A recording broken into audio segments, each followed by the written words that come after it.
आइए दोस्तों, आज हम फिर मिलते हैं एक नए वीडियो के साथ। आज की कहानी है एक छोटे बच्चे की। शायद 12-14 साल उसकी उम्र होगी। उसको माताजी पिताजी नहीं हैं। एक दादी है, उसके साथ रहता है। दादी भी बीच बीच में बीमार रहती है। और ये लड़का बड़ा ही अच्छा है। तो दादी को मदद करने के लिए कुछ वस्तुएं एक झोले में लेके वो घर घर जाके बेचता है। तो एक दिन ऐसे ही बेचने के लिए निकला। तो पहले दरवाजे पे जब खटखटाता है तो एक स्त्री बाहर आके इसके ऊपर बहुत गुस्सा करती है। दूसरे घर में भी उसे वही अनुभव होता है। तीसरे और चौथे घर में भी इसे बहुत खराब लगता है कि अरे लोग अपने कितने सारे बच्चे हैं कि उनको माताजी पिताजी है और वो माताजी पिताजी उनके लिए अच्छे खिलौने लाते, उनको ट्रिप के लिए लेके जाते। मेरे पास ऐसा कुछ नहीं है और मैं तो मेहनत कर रहा हूँ, तो लोगों ने अप्रिशिएट करना चाहिए। और वो छोड़ के मुझे धुतकार रहे हैं। खैर उसे डर भी लग रहा है अभी 5वें घर जाऊँ या ना जाऊँ। तो दोस्तों, इस समय ना भगवान हमारी बहुत मदद करते हैं। भगवान की मदद लेनी चाहिए, भगवान से प्रार्थना करनी चाहिए। और इस बच्चे के वो संस्कार थे। भगवान को प्रार्थना करने लगा, भगवान प्लीज़ मेरी मदद कीजिए, प्लीज़ मेरी मदद कीजिए। मन ही मन ऐसी प्रार्थना करता रहा। और शायद भगवान उसके हृदय से बोल रहे, हाँ बेटा डरो मत, मैं हूँ ना तुम्हारे साथ, चिंता क्यों कर रहे हो तुम, इतने सालों से तुम्हारे साथ मैं हूँ। डर गए 2-4 लोगों से, जाओ बेटा आगे बढ़ो। और इसे कुछ हिम्मत आती है और नेक्स्ट डोर नॉक करता है। एक बड़ी ही सुंदर युवती दरवाज़ा खोलती है और पूछती है, बोलो नन्हे दोस्त, क्या कर सकती हूँ मैं तुम्हारे लिए। एक बड़ा ही सुंदर स्मित है उसके चेहरे पे। और ये लड़का बोलता है, शायद उसकी मुस्कान और उसके व्यवहार से ऐसी हिम्मत आ जाती है और बोलती, दीदी मेरे पास ये वस्तु है, आप खरीदना चाहेंगी। वो युवती इसकी तरफ देखती है और बोलते, हाँ आओ अंदर आओ। तो एक मेज पड़ी रहती है, बोलते निकालो तुम्हारी वस्तुएं क्या क्या है। और वो देख रही है, बोले हाँ हाँ इसमें से तो मैं कुछ अवश्य खरीदूंगी। और फिर पूछती है कि तुम क्या स्कूल नहीं जाते। बोले हाँ दीदी जाता हूँ ना।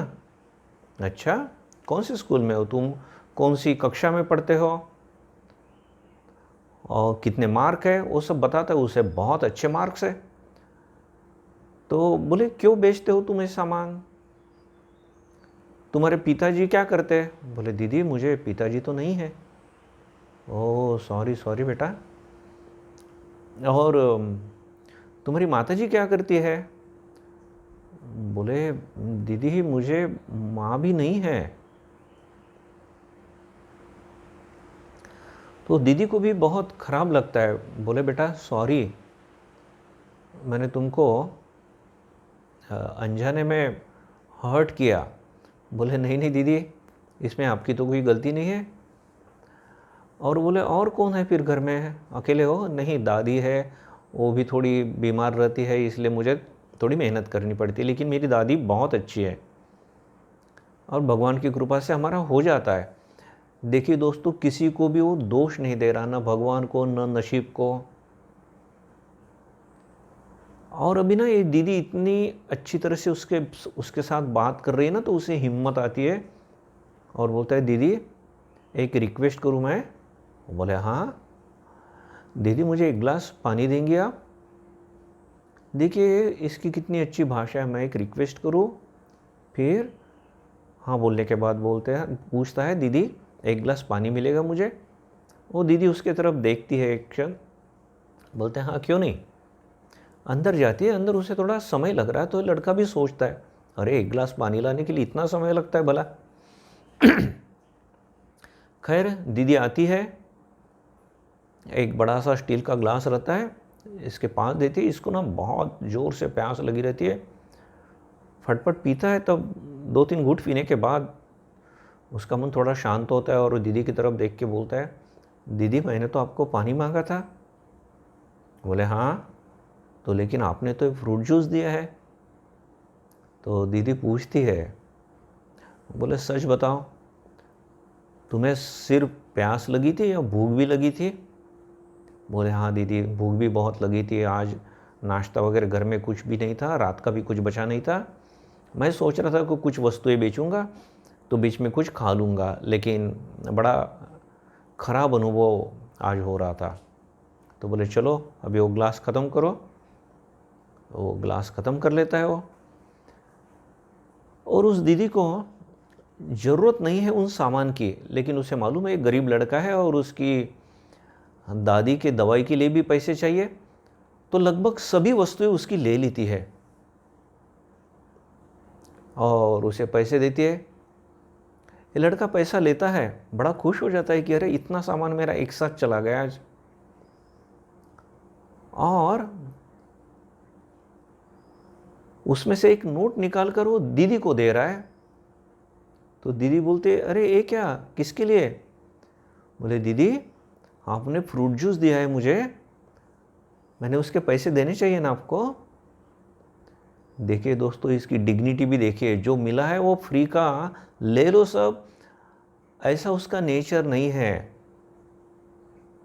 तो दीदी भी हंसती है, अरे इतने से छोटे से हो तुम, लेकिन तुम्हारी डिग्निटी बहुत अच्छी है, आई अप्रिशिएट इट। और बेटा ऐसे ही तुम्हारी डिग्निटी रखना। लेकिन तुम मुझे दीदी बोल रहे हो ना,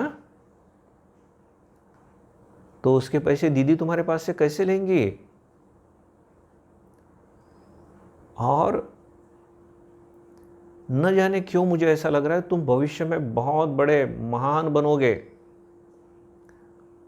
मैं रोज तुम्हारे लिए प्रार्थना करूंगी और शायद जिंदगी के किसी मोड़ पे हम मिलेंगे तो मुझे बहुत आनंद होगा। बहुत बेटा पढ़ाई करना, और कभी कुछ ज़रूरत लगे तो यहाँ आ जाना। तो उस लड़के को इतना अच्छा लगता है ना कि अरे अच्छे लोग हैं, और ये दीदी बोल रही कि मैं तुम्हारे लिए रोज़ प्रार्थना करूँगी, बस अब मुझे महान बनना है। ओके, तो दीदी को शुक्रिया बोल के और दीदी के लिए भी वो प्रार्थना करता है और वहाँ से निकल जाता है। अब कुछ सालों के बाद की बात है, शायद 15-17 साल के बाद। ये दीदी एक टीचर है और बहुत बीमार हो जाती है और डॉक्टर बहुत इलाज कर रहे हैं, लेकिन वो कुछ ठीक नहीं हो पा रही है। और उसकी दोस्त, उसकी सहेली बोलती है कि तुम्हें बाजू के शहर में अभी इलाज के लिए जाना पड़ेगा, इस हॉस्पिटल में। लेकिन उस हॉस्पिटल का नाम सुन के वो दीदी बोलती है, लेकिन वहाँ कितने पैसे लगेंगे, वहाँ तो सब बहुत श्रीमंत लोग ही जाते हैं, लेकिन अभी दूसरा इलाज नहीं है। और ये दीदी वैसे अकेली रहती है, उसको माताजी पिताजी नहीं है। खैर वहाँ जाती है, डॉक्टर लोग इलाज करते हैं। पहले तो डॉक्टर लोगों को भी समझ में नहीं आता कि इसको एग्जैक्टली क्या हुआ है, लेकिन बहुत सारी टेस्ट करने के बाद डॉक्टर को पता चलता है और उसका सही इलाज चालू हो जाता है और अभी वो ठीक हो रही है। और इसमें ना एक जो यंग डॉक्टर रहते हैं वो इसकी बहुत अच्छी देखभाल करते हैं। और धीरे धीरे अब दीदी ठीक हो गई है। वार्ड बॉय आके बोलता है कि मैडम कल आपकी छुट्टी होने वाली है। तो उस दीदी को आनंद भी होता है और दुख भी होता है। आनंद इस बात का है कि अभी मुझे घर जाने को मिलेगा, और दुख इस बात का है कि बहुत बड़ा बिल अभी मेरे हाथ में आने वाला है। और सचमुच में थोड़ी देर के बाद वो वार्ड बॉय बिल लेके इसके पास आता है। धड़कते दिल से जब वो एनवलप खोलती है और बिल देखती है तो इसके आँख में आंसू आ जाते हैं। जितना सोचा था उससे भी बिल ज़्यादा है। और वैसे वो गरीब है, बहुत श्रीमंत नहीं है, बहुत गरीब भी नहीं है लेकिन बहुत श्रीमंत भी नहीं है, तो वो रकम काफ़ी बड़ी हो जाती है उसके लिए, लेकिन करेंगे भी क्या। तो बिल को ठीक से वो देख ही रही है, तो नीचे बिल के नीचे लिखा है PTO, है ना, पेज के पीछे देखिए। वो भगवान, और पीछे क्या एडिशनल कुछ बिल है? भगवान का नाम लेकर वो कागज के पीछे, बिल के पीछे दिखती है, तो वहाँ लिखा है आपका सब बिल पेड हो गया है। इसे तो यकीन नहीं होता। बहुत सुंदर हस्ताक्षर में लिखा है हाथ से, आपका सब बिल पेड हो गया है। और फिर नीचे और लिखा है, आपने एक डेट लिखी रहती है वहाँ, इस डेट पर, इस दिन, इस समय एक लड़के को एक ग्लास फ्रूट जूस दिया था, वही लड़का मैं अब डॉक्टर बन के इस हॉस्पिटल में आपकी सेवा कर रहा हूँ और आपका बिल मैंने ही माफ़ कर दिया है। और नीचे उस डॉक्टर की साइन। तो उसे सब वो घटना याद आ जाती है। अच्छा, इसीलिए ये डॉक्टर मुझे इतनी अच्छी सेवा मेरी कर रहा था, जैसे कोई अपनी सगी बहन की सेवा कर रहा है। और उसकी आंख में कुछ एक अपनापन था मेरे लिए, तो एक प्लेजेंट सरप्राइज, एक प्लेजेंट शॉक है इसके लिए। वो चिल्लाकर वार्ड बॉय को बुलाती है और बोलते डॉक्टर को बुलाओ। तो वार्ड बॉय को लगता है कुछ गलत हो गया है, दौड़ के डॉक्टर के पास जाता है। बोलते दीदी को शायद कुछ हो गया है, मैडम को, आप जल्दी चलिए। डॉक्टर सोचते रहे अभी तो ठीक थी, और लगभग दौड़ते हुए आते हैं तो दीदी तो वैसे स्वस्थ दिखाई देती है। और वो दीदी बोलती है, अच्छा तुम वही वो छोटे पीटर हो, मेरे घर में आए थे कुछ सामान बेचने के लिए। तुम्हारे माताजी पिताजी नहीं थे? तुम्हारी एक दादी थी? वो पीटर बोलता है, डॉक्टर पीटर बोले, हाँ दीदी, मैं वही छोटा बच्चा हूँ। दोनों की आंख में आंसू आ जाते हैं। और डॉक्टर पीटर बोलते हैं, अच्छा दीदी, आपने बोला था ना कि मैं बहुत बड़ा महान आदमी बनूंगा, देखिए मैं कितना बड़ा बन गया। तो दीदी बोलती है, वो सब ठीक है, मुझे बहुत आनंद हुआ तुम्हें देखकर। शायद कुछ पूर्वजन्म के संस्कार भी होंगे, उनके कुछ संबंध होंगे, उसको भी इस बच्चे के प्रति एक अपनापन लगता है और उसको भी इस दीदी के प्रति। तो बोलते हैं, लेकिन तुमने इतना बड़ा बिल माफ़ क्यों किया? कुछ तो पैसा लेना पड़ेगा। बोले ना, उस दिन आपने भी तो नहीं लिया था। और दीदी आपको मालूम नहीं उस दिन मेरे मन में क्या क्या खराब विचार आ रहे थे, शायद मैं आत्महत्या भी करता, लेकिन आपने जो मुझे हिम्मत दी, तो ये 50 लाख का बिल आप नहीं समझ पाएगी। और आपने तो कहा था ना कि आप मेरी दीदी है, तो दीदी से मैं कैसे बिल लूँगा। खैर, उसने बिल नहीं लिया। दोस्तों, एक छोटी सी कहानी है, लेकिन इसमें ये तो हम समझते हैं कि किसी का भी दर्द हमने महसूस करना चाहिए।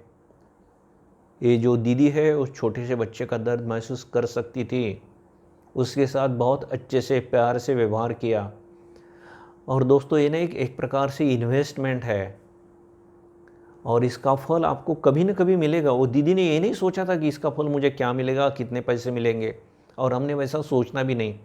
हमने तो सब भगवान की संतान है, इस हिसाब से जितनी हो सके लोगों की मदद करनी चाहिए। हाँ, हम जब इन्वेस्टमेंट करते हैं तो कई कई पैसा डूबता है, लेकिन यहाँ भगवान के पास हम इन्वेस्टमेंट करेंगे ना, भगवान समझकर सेवा करेंगे, मदद करेंगे किसी की, तो आपका कर्म कभी डूबता नहीं है। भगवान कभी ना कभी उसको आपको वो फल देते ही है। तो हमने अच्छा कर्म करते ही रहना चाहिए, लोगों के लिए प्रार्थना करती रहनी चाहिए हमने, और जहाँ तक हो सके फिजिकल हेल्प, फाइनेंशियल हेल्प वो भी करना चाहिए। तो दोस्तों, आपको अगर ये वीडियो पसंद आता है तो इसे दूसरे के साथ शेयर करें जिससे उनका भी कल्याण हो, और सब्सक्राइब करें इस चैनल को जिससे कि नए वीडियो आपके पास आते रहे। आप सब लोगों के लिए मैं प्रार्थना करता हूँ। धन्यवाद।